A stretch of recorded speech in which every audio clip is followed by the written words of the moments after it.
அண்ணா, நான் ஏற்கனவே சொல்லியிருக்கின்றேன், நம்முடைய போட்டி கோயம்புத்தூர் பாராளுமன்ற தொகுதியில் எந்தவித வேட்பாளர்களோடு கிடையாது. இன்னைக்கு வேட்பாளருக்கு ஒரு சென்ஸ் ஆஃப் டெஸ்பிரேஷன் இருக்கத்தான் செய்யும். அதனால் நாம் இந்த விஷயத்தில் தெளிவாக இருக்கின்றோம். எங்களுடைய தொண்டர்கள், தலைவர்கள்,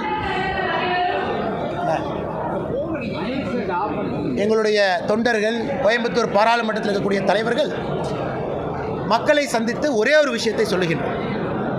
2019 பாரதிய ஜனதா கட்சியினுடைய மேனிஃபெஸ்டோ, தேர்தல் வாக்குறுதி, அகில இந்திய வாக்குறுதி நம்ம படித்து பார்த்தோன்னா 295 இருக்குமுங்க. 295 வாக்குறுதியும் நிறைவேற்றியிருக்கின்றோம். இப்போ திமுக மாதிரி 2021 கொடுத்துட்டு அதையே திரும்ப கம்ப்யூட்டர் உட்காந்து பெட்ரோல் டீசல் 5 ரூபா 4 ரூபா குறைப்பது 65 மாற்று, சிலிண்டர் 100 ரூபாங்கிறது 500 மாற்று, எதுவுமே செய்யாமல் அதே விஷயத்தை திரும்ப திரும்ப செய். இது பாரதிய ஜனதா கட்சி கிடையாது. 2024 தேர்தல் வாக்குறுதியும் கூட நாம் என்ன சொல்லுகின்றோமோ அதை செய்ய போகின்றோம். அதனால் நாங்கள் செய்துவிட்டு இங்கே நிற்கின்றோம். கோயம்புத்தூரை பொறுத்த வரைக்கும் எந்த சாமானிய மனிதனுக்கும் தெரியும் பாரதிய ஜனதா கட்சி என்ன செய்திருக்கிறது, மோடி என்ன செஞ்சிருக்கிறாங்க கோயம்புத்தூருக்கு. இதை அண்ணாமலை அவர்கள் வந்துதான் சொல்ல வேண்டும் என்கின்ற அவசியம் இல்லை. மக்கள் எல்லாம் பார்க்குறாங்க.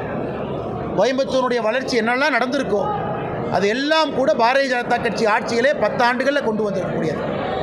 ஆனால் நாம் தொடர்ந்து சொல்வது, இங்கே இருக்கக்கூடிய எம்பி இத்தனை ஆண்டு காலமாக ஒரு கம்யூனிஸ்ட் எம்பி, வளர்ச்சி வேண்டாம் என்கின்ற பிடிவாதத்தில் இருக்கக்கூடிய எம்பி.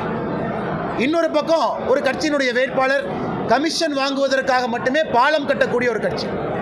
பாலம் அப்படியே வாங்கியிருப்பாங்க, எனக்கு கமிஷன் கொடுப்பாங்க. ஏன் பாலம் கட்டுறாங்க தெரியாது. பாலத்துக்கு கீழே பார்த்தீங்கன்னா ரோடு குண்டும் குழியுமாக இருக்கும். அதை போய் அந்த வேட்பாளரோ கட்சியோ கண்ணை திறந்து கோயம்புத்தூரை எந்த அளவுக்கு நாசப்படுத்தி வைத்திருக்கின்றார். ஊழல் செய்வதற்காக மட்டுமே ஆட்சியில் இருந்த ஒரு கட்சி இன்னைக்கு வளர்ச்சியை பற்றி பேசுகிறாங்க. கோயம்புத்தூரில் இருக்கக்கூடிய எல்லா சாமானிய மனிதர்களுக்கும் தெரியும், கோயம்புத்தூர் இவர்கள் கொள்ளையடிப்பதற்காக, கமிஷன் பெறுவதற்காக வளர்ச்சி என்கின்ற வீக்கத்தை காட்டிக் கொண்டிருக்கின்றார்கள். அதை நான் சொல்ல வேண்டிய அவசியம் இல்லை. சாதாரணமாக இருக்கக்கூடிய கோயம்புத்தூர் நகர், கோயம்புத்தூர் பாராளுமன்றத்தில் இருக்கக்கூடிய எல்லா சொந்தங்களுக்குமே இதை பற்றி தெரியும்.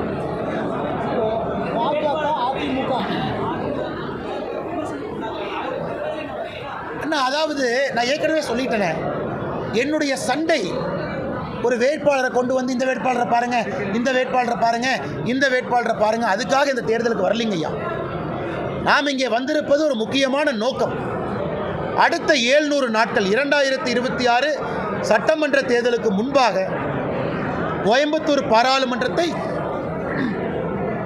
எப்படி மாற்றி காட்டப் போகின்றோம் என்கின்ற சவாலுக்காக இங்கே வந்திருக்கேன். மக்களுடைய அன்பை பெற்று கோயம்புத்தூரில் உண்மையான வளர்ச்சி, நான் ஏற்கனவே சொல்லியிருக்கிறேன், மோடி அவர்களுக்கும் மத்திய அமைச்சரவைக்கும் கோயம்புத்தூர் மக்களுக்கும் இந்த அண்ணாமலை ஹாட்லைனாக இருப்பார். Annamalai is a hotline. கோயம்புத்தூரினுடைய நம்முடைய பாரதிய ஜனதா கட்சி தேசிய ஜனநாயக கூட்டணி தலைவர்கள் இருக்கிறாங்க. என்னுடைய வேலை இங்கே ஹாட்லைனாக வேலை செய்கிறது. ஒரே ஒரு பட்டன், அதற்கான தீர்வு இந்த அண்ணாமலை. யாரை பார்க்கணும்? மத்திய அரசிலிருந்து ஒரு வேலை கொண்டு வரணும், கொண்டு வந்துடும். மத்திய அரசு ஒரு கோரிக்கை வைக்கணும், கொண்டு வரோம். தொழிற்சாலைகளுக்கு ஒரு பிரச்சனை உங்களுக்கு தெரியும். தொழிற்சாலைகளுக்கு பிரச்சனை வருவதும் அரசு அதை சரி செய்வதும் ஒரு சைக்கிளிக்கல் ஃபினாமினன். ஆனால் பிரச்சனை இருக்குது, ரெப்ரசன்டேஷன் கொடுக்கணும், சரி பண்ணணும், நாங்கள் இருக்கோம்.